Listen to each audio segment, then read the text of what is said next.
I got a pretty cool lesson today. I want to talk about stacking fifths chords and arpeggios, I guess.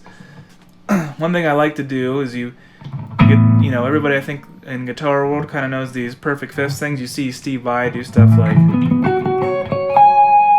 it's a great sound. It's got this fun sound. You hear it a lot in modern jazz. And actually, the beginning of what I was just playing was the intro chords to Stella by Starlight, which hopefully you know if you're playing jazz at all. And if you don't, it's a great song. You should check it out. So I'm going to kind of go through the different chord voices, what I do. But the basic idea is this. You've got stacked fifths in the first three strings. And then instead of trying to play, straight up fifths or something like that, which is kind of tricky to do on guitar.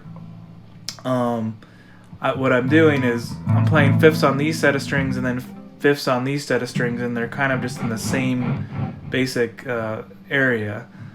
So what I've done is create, for each chord type, I've created a sort of voicing or a shape that I use for those chord types. For instance, an A minor seventh is the easiest.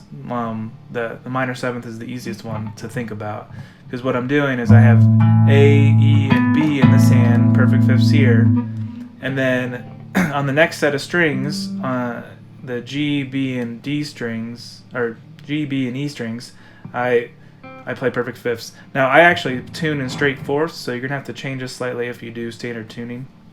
And when I say straight fourths, it means that my high strings are C and F instead of B and E. And I do that for a variety of reasons we can get into later. Anyway, so you have A, E, and B, and then the next you have C, so there's a minor second between the B and the C, and then it's just another stacked set of fifths here.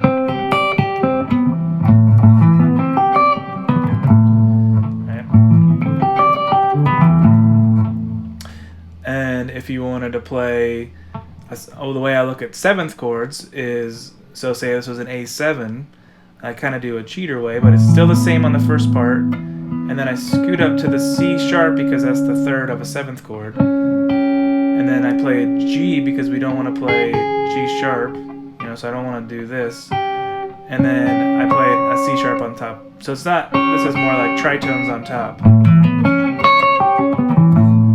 You could also do something like put the D sharp on top, which is kind of doable, but I usually miss it, so I don't go for it. And that sounds dominant, because now you want to hear like a D major seventh sound. So I tend to treat major seventh as Lydian sort of sound, the sharp 11. So here is a D major, so we start with D, A, and E.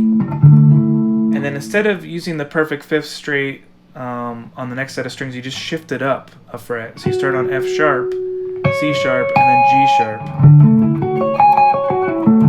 And actually, for the major seventh, I definitely don't think I would suggest using the F or the G on top, because it has it's just not as useful of a sound, maybe. No, useful is not a good word. Actually, you can use it if you like it. Let's just stop there.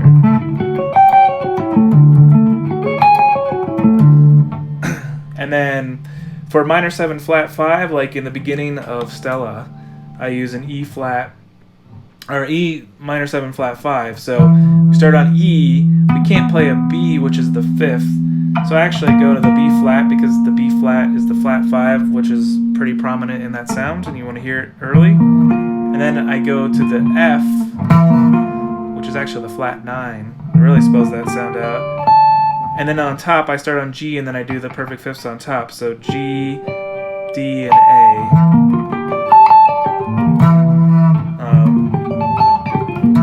Which I think is a good sound. So anytime I see minor 7 flat 5, I use that shape.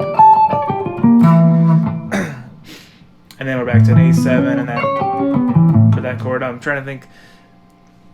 Another one that comes up in Stella is kind of that altered sound, which a lot of times I think of more In this case, I kind of think of it as a whole tone sort of thing. So again, if we have this kind of shape thing that we're thinking about, I'm trying to keep it in this kind of shape. So I'm not changing it too much from there. So I'm trying to, what is the closest thing I can do that kind of brings out that sound?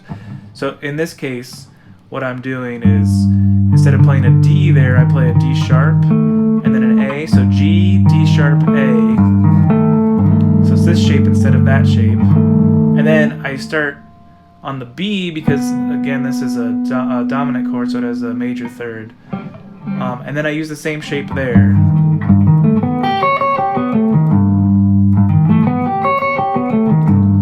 which is a pretty cool sounding thing. Another chord that pops up in this song, and you just kind of adjust it as you need to fit the chord, but previous to that G altered that happens in the bridge is actually that D7 flat 9. So if we go to D, we have an A here. We don't want to play E, because E is the 9th of D. So we'd play the E flat. And then otherwise, it's the same as our regular dominant.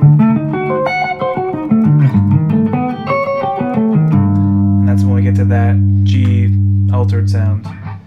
And I think, hopefully that gives you enough information to kind of start with. I can kind of play through Stella. Hopefully it'll go all right, and I don't forget something. But this is kind of how that I would go through, I think, most of the tunes. So wish me luck, and we'll try this out.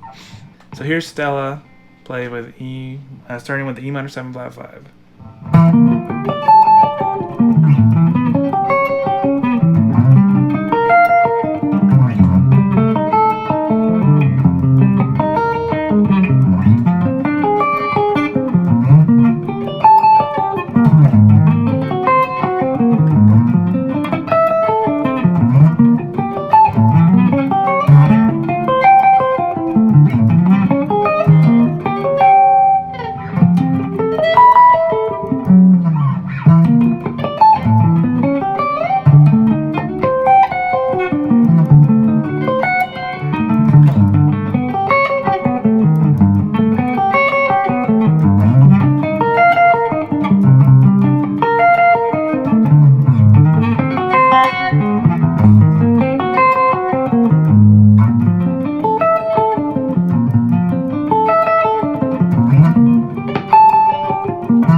Hopefully that was useful. Hopefully that sounded cool. I think it sounds pretty cool. And good luck. I'd like to hear what you guys do with it. Peace.